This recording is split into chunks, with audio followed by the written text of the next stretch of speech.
Joseph Charles Bonanno, born Giuseppe Carlo Bonanno, Italian, D, Latin small letter S U, modifier letter vertical line Z, Latin small letter open A P, modifier letter vertical line Carlo Bo, modifier letter vertical line Nano, January 18, 1905, May 11, 2002, sometimes referred to as Joe Bananas, was an Italian-American crime boss of the Bonanno crime family, which he ran from 1931 to 1968. Bonanno was born in Castellammare del Golfo, Sicily, where his father was also involved in organized crime. At the age of 3, Bonanno immigrated to New York City with his family, for about 10 years before he moved back to Italy. He later slipped back into the United States in 1924 by stowing away on a Cuban fishing boat bound for Tampa, Florida. After the Castellammare War, Salvatore Maranzano was murdered in 1931, and Bonanno took control of most of the crime family, and at age 26, Bonanno became one of the youngest ever bosses of a crime family. In 1963, Bonanno made plans with Joseph Magliocco to assassinate several rivals on the Mafia commission. When Magliocco gave the contract to one of his top hitmen, Joseph Colombo, he revealed the plot to its targets. The commission spared Magliocco's life but forced him into retirement, while Bonanno fled to Canada. In 1964, he briefly returned to New York before disappearing until 1966. This ensued the Banana War that lasted until 1968, when Bonanno retired to Arizona. Later in life, he became a writer, publishing the book A Man of Honor, the autobiography of Joseph Bonanno in 1983. Bonanno died on May 11, 2002, in Tucson, Arizona. Early life. Bonanno was born on January 18, 1905, in Castellammare del Golfo, Sicily, to Salvatore Bonanno and Catherine Bonventri. Joseph's uncles, Giuseppe Bonanno and his older brother and advisor, Stefano, led a Mafia clan in Castellammare del Golfo. The clan's strongest ally was the leader of the Magaddino Mafia clan, Stefano Magaddino, the brother of Joseph's maternal grandmother. During the 1900s, the clans feuded with Felice Buccellato, the boss of the Buccellato Mafia clan. After the murders of Stefano and Giuseppe, their younger brother, Salvatore, took revenge by killing members of the Buccellatos. In 1902, Magaddino arrived in New York and became a powerful member of the Castellammare clan. When Joseph was 3 years old, his family moved to the United States and settled in Williamsburg, Brooklyn for about 10 years before returning to Italy. His father had returned to Sicily in 1911, and died of a heart attack in 1915. In 1921, Magaddino fled to Buffalo, New York to avoid murder charges. Bonanno slipped back into the United States in 1924 by stowing away on a Cuban fishing boat bound for Tampa, Florida with Peter Magaddino. According to Bonanno, upon arriving at a train station in Jacksonville, Bonanno was detained by immigration officers and was later released under $1,000 bail. He was welcomed by Willie Moretti and an unidentified man. It was later revealed that Magaddino was responsible for bailing him out as a favor for Giovanni Bonventri, Bonanno's uncle. Bonanno first worked at a bakery owned by his uncle and later took up acting classes near Union Square, Manhattan.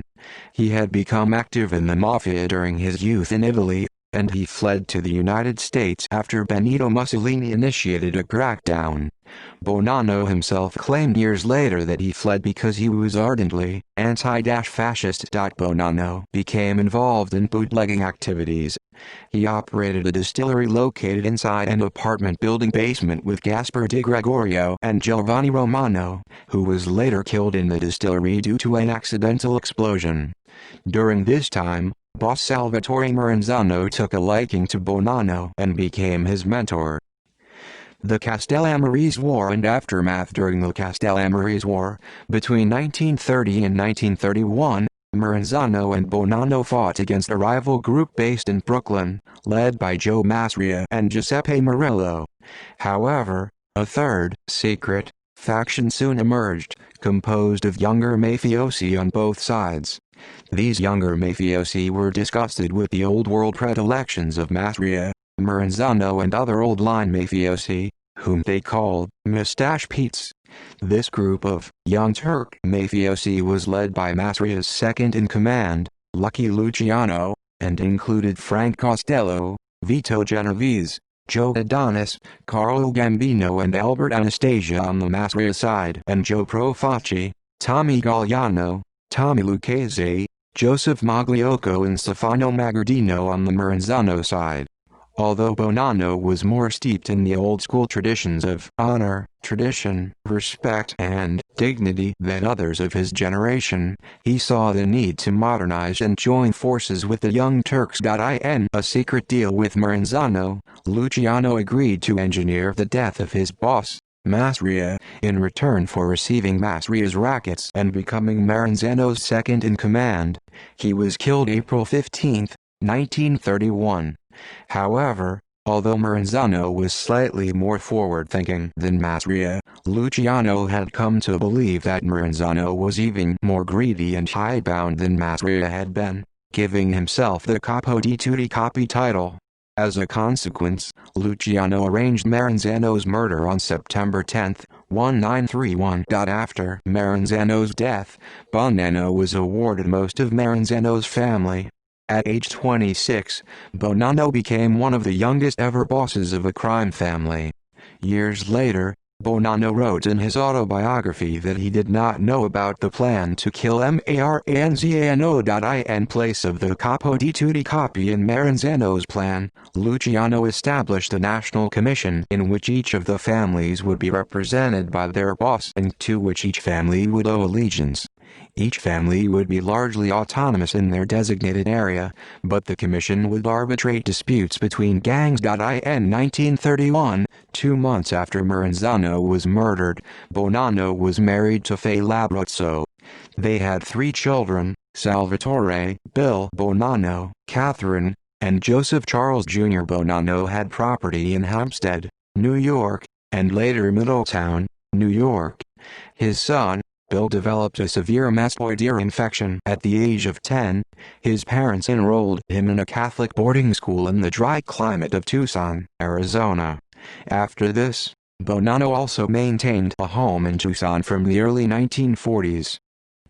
Bonanno family. Bonanno had several legitimate businesses, including 3 coat manufacturing companies, laundries, cheese suppliers, funeral homes, and a trucking company. The funeral parlor Bonanno owned in Brooklyn was suspected to be used as a front for disposing of bodies, especially building double-decker coffins to fit more than one body would be buried at once. In 1945, Bonanno became a U.S. citizen, and later that year, he was convicted for violating wage laws, and was fined $450. Bonanno allegedly attended the Grand Hotel at Des Palms Mafia meeting in Palermo in October 1957. A month later, in November 1957, the Appalachian Conference was called by Vito Genovese to discuss the future of Cosa Nostra, which Bonanno was reported to have attended. However, the meeting was aborted when police investigated the destination of the many out-of-state attendees' vehicles and arrested many of the fleeing mafiosi. Bonanno claimed he had skipped the meeting, but the attending capo Gaspar Di Gregorio was carrying Bonanno's recently renewed driver's license. An official police report instead lists him as being caught fleeing on foot. All those apprehended were fined, up to $10,000 each, and given prison sentences ranging from 3 to 5 years. However, all the convictions were overturned on appeal in 1960. In any case, Bonanno suffered a heart attack and was removed from testifying in the trial. Commission plot and disappearance. In 1963, Bonanno made plans to assassinate several rivals on the Mafia Commission. Bosses Tommy Lucchese, Carlo Gambino, and Stefano Magardino, as well as Frank Desimone. Bonanno sought Profaci crime family boss Joseph Magliocco's support, and Magliocco readily agreed due to his bitterness from being denied a seat on the commission previously. Bonanno's audacious goal was to take over the commission and make Magliocco his right-hand man. Magliocco was assigned the task of killing Lucchese and Gambino, and gave the contract to one of his top hitmen, Joseph Colombo. However, the opportunistic Colombo revealed the plot to its targets. The other bosses realized that Magliocco could not have planned this himself. Remembering how close Bonanno was with Magliocco, and before him, Joe Profaci, as well as their close ties through marriages, the other bosses concluded Bonanno was the real mastermind. The commission summoned Bonanno and Magliocco to explain themselves. In mid-1964, Bonanno fled to Montreal, leaving Magliocco to deal with the commission. Badly shaken and in failing health, Magliocco confessed his role in the plot. The commission spared Magliocco's life, but forced him to retire as Profaci family boss and pay a $50,000 fine. As a reward for turning on his boss, Colombo took control of the Profaci family. On Bonanno's immigration documents, he falsely declared that he had never been convicted of a criminal offense. Bonanno was detained for nearly 90 days at Bordeaux prison until he was forced to leave Canada. In October 1964, he returned to Manhattan, but on October 21, 1964, the day before Bonanno was scheduled to testify to a grand jury inquiry, his lawyers said that after having dinner with them, Bonanno was kidnapped, allegedly by Magadino's men, as he entered the apartment house where one of his lawyers lived on Park Avenue and East 36th Street. FBI recordings of New Jersey boss Sam, the plumber Cavalcante revealed that the other bosses were taken by surprise when Bonanno disappeared, and other FBI recordings captured angry Bonanno soldiers saying, "That son of a bitch took off and left us here alone." Banana War. During Bonanno's 2-year absence, Gaspar Di Gregorio took advantage of family discontent over Bill Bonanno's role to claim family leadership. The Mafia Commission named Di Gregorio as Bonanno family boss, and the Di Gregorio revolt led to 4 years of strife in the Bonanno family, labeled by the media as the Banana War. This led to a divide in the family between loyalists to Bill and loyalists to Di Gregorio. In early 1966, Di Gregorio allegedly contacted Bill about having a peace meeting. Bill agreed and suggested his granduncle's house on Troutman Street in Brooklyn as a meeting site. On January 28, 1966, as Bill and his loyalists approached the house, they were met with gunfire. No one was wounded during this confrontation. Bonanno reappeared on May 17, 1966, at Foley Square.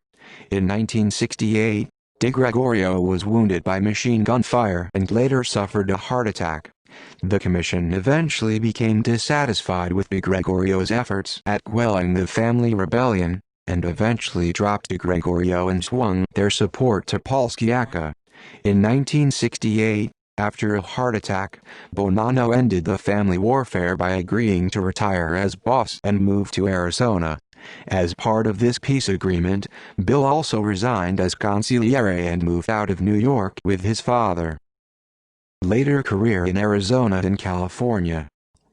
In 1974, Bonanno and his son subsequently moved to Arizona, living in the Catalina Vista neighborhood of Tucson, Arizona with his family. In the late 1970s, his two sons, Bill and Joe Jr., brought high heat in Northern California after getting involved with Lou Peters, a Cadillac Oldsmobile dealer, in San Jose, Lodi and Stockton. Louis Peters turned into an undercover for the FBI, helping them indict Bonanno. In April 1983, Joseph Bonanno and his son Bill appeared on the CBS News TV program 60 Minutes to be interviewed by correspondent Mike Wallace. Later in 1983, he served 8 months in prison for obstruction of justice. In 1985, he was in prison for 14 months for contempt of court after refusing to testify in a federal racketeering case. Assigned federal inmate number 07255008, he was transferred from the Federal Correctional Institution in Tucson, Arizona to the U.S. Medical Center for Federal Prisoners in Springfield, Missouri due to ill health at his advanced age and released on November 1, 1986. During Salvatore Bonanno's trial, he gave interviews to author Gay Tallies that formed part of the basis of his 1971 true crime book Honor Thy Father. Joseph Bonanno was initially infuriated by the book and refused to speak to Salvatore for a year. By the late 1970s, however, Bonanno's attitude had changed. He had become interested in writing an autobiography to offer his own take on his life. Bonanno's book was published in 1983 as A Man of Honor, the autobiography of Joseph Bonanno. Bonanno justified his decision to write A Man of Honor on the grounds that omerta represented a lifestyle and tradition greater than the code of silence it is generally understood to be, as he had not been compelled to reveal his secrets by becoming an informant or government witness. Bonanno reasoned he did not violate his code of honor. Bonanno's editor for A Man of Honor was publisher Michael Korda, who said of Bonanno, in a world where most of the players were, at best, semi-literate, Bonanno read poetry, boasted of his knowledge of the classics, and gave advice to his cohorts in the form of quotes from Thucydides or Machiavelli. Bonanno died on May 11, 2002, of heart failure at the age of 97. He is buried at Holy Hope Cemetery and Mausoleum in Tucson. In popular culture in 1991, Bonanno's daughter-in-law, Rosalie Profaci Bonanno, published the memoir Mafia Marriage, My Story. This book was eventually converted to the 1993 Lifetime Network film Love, Honor, and Obey, The Last Mafia Marriage.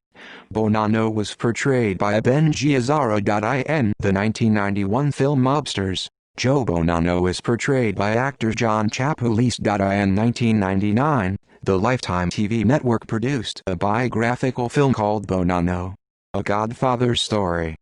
The film chronicles the rise and fall of organized crime in the United States. Bonanno was portrayed by Martin Landau. In 2004, Joe's daughter-in-law began putting Joe's personal items up for auction on eBay. This continued until 2008. In 2006, episode 66 of The Sopranos, Members Only, Eugene Pontecorvo wants to retire and uses Joe Bonanno as an example of a retired mob member. Also in episode 76, Cold Stones, Tony mentions that Joe Bananas went to war against Carlo Gambino for 7 years. In 2009, Joe's cousin, Thomas Bonanno, participated as a mafia expert in the filming of Deadliest Warrior, Mafia vs. Yakuza, demonstrating his skills and marksmanship with a Thompson submachine gun as well as talking about true Sicilian mafia philosophy and culture. In 2014, El Dorado, the last episode of the final season of Boardwalk Empire, Joe Bonanno, played by Amadeo Fusqua, has a non-speaking cameo role. He is seen sitting at the table as Lucky Luciano gathers the country's most powerful crime bosses and forms the commission. He is portrayed by Jazz Palminteri in the 2019 TV series Godfather of Harlem. In the 2019 film The Irishman, Frank Sheeran, played by Robert De Niro, compares Bonanno's kidnapping, in a telephone conversation with the wife of Jimmy Hoffa, to her husband's disappearance. References. Further reading: Bonanno, Joseph, 1983. A Man of Honor. The Autobiography of Joseph Bonanno, 2003 ed. New York, St. Martin's Paperbacks. ISBN 0-312-97923-1. Rob Selwyn, 2005. Five Families: The Rise, Decline, and Resurgence of America's Most Powerful Mafia Empires. New York, Thomas Dunn Books. ISBN 978-0-312-361-815. Lupo, Salvatore, 2015. The Two Mafias: A Transatlantic History, 1888-2008. New York, Palgrave Macmillan. ISBN 9781137491374.cs1 maint. Refharv. Link. Tallies, Gay, 1971. Honor Thy Father. Cleveland. World Publishing Company. ISBN 0-8041-9980-9. Criddle, Simon, The Last Godfather. The Rise and Fall of Joey Mazzino. Berkeley, March 7, 2006. ISBN 0-425-20939-3. DeStefano, Anthony. The Last Godfather. Joey Mazzino and the Fall of the Bonanno Crime Family. California, Citadel, 2006.